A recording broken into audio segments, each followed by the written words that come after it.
Parasitology is like a nervous parent's worst nightmare. You take innocent activities like camping and playing with kittens and find that there are so many ways it can go horribly wrong. Well, now we've got another thing to worry about, and that would be swimming in freshwater lakes. Yep, lakes. Inviting, beautiful, shark-free lakes. Because in them lurks Naegleria fowleri, which, isn't too bad. Except it can cause a little touch of meningoencephalitis, which has been known to sometimes, most times, be rapidly fatal. No big deal. So, as we start drawing out the scene, I have a question for you sketchy micro buffs. Do you remember what bacteria is classically associated with swimming in fresh water? Right, it's leptospirosis. Cool, so again, the parasite is Naegleria fowleri, and it's an amoeba. And Naegleria sounds a lot like Niagara. And conveniently, fowleri sounds like falls. And double conveniently, Niagara Falls happens to be a large body of fresh water. Sometimes these are just too easy. So in what better way to enjoy these massive, crushing falls than to climb into a barrel and try to go down them? And nothing quite captures the essence of the high mortality rate caused by Naegleria than a barrel ride down the falls. Here's Annie Edson Taylor, a school teacher and the first person to go down Niagara Falls in a barrel, at the sprightly young age of 63. And what's this have to do with Naegleria fowleri? Nothing.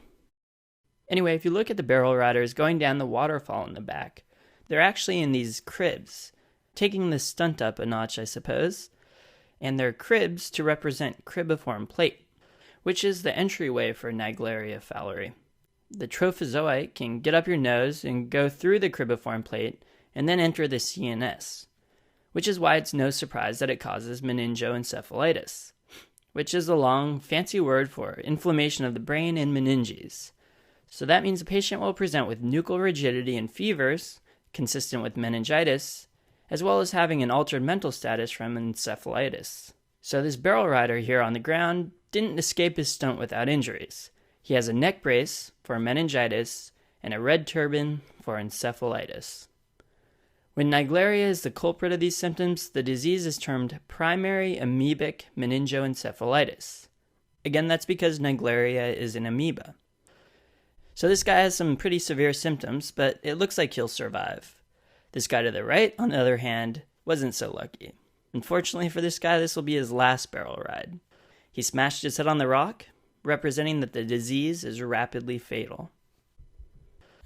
Also, test makers may not specifically say the patient went freshwater swimming, but they might talk about someone who goes water skiing, backpacking, or spends some time in the hot springs. And these are all scenarios where someone could be expected to be in freshwater and hence exposed to Naegleria.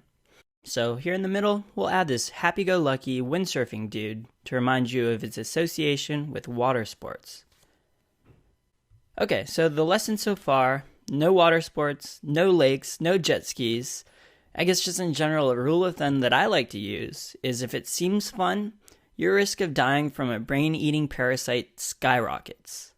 But even some not-so-fun things can lead to Naegleria infection. Recently, there have been cases where nasal irrigation systems that you can buy over the counter have been identified as a source for some patients, as well as some contact lens solutions. And that's because the stagnant water that's in both of these products is the perfect environment for Naegleria to thrive. We'll give our infected individuals some water bottles to hammer home that Naegleria can contaminate water supplies. So I guess the real lesson is just don't do anything. Just sit in your room and watch Sketchy Micro. I'll tell you when it's safe to leave the house. Okay, so how do we make the diagnosis? It's rare, but luckily if someone comes into the ED with fever, neck stiffness, and headache, they've bought themselves a spinal tap. And if you look at the CSF under microscopy, you would see some amoebas swimming around.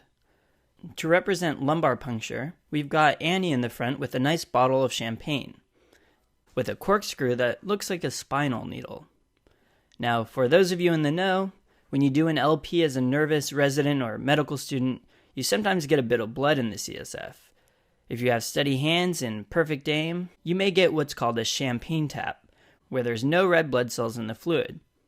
And for that, your supervisor should buy you a bottle of champagne, which you would drink, once you're off duty, of course.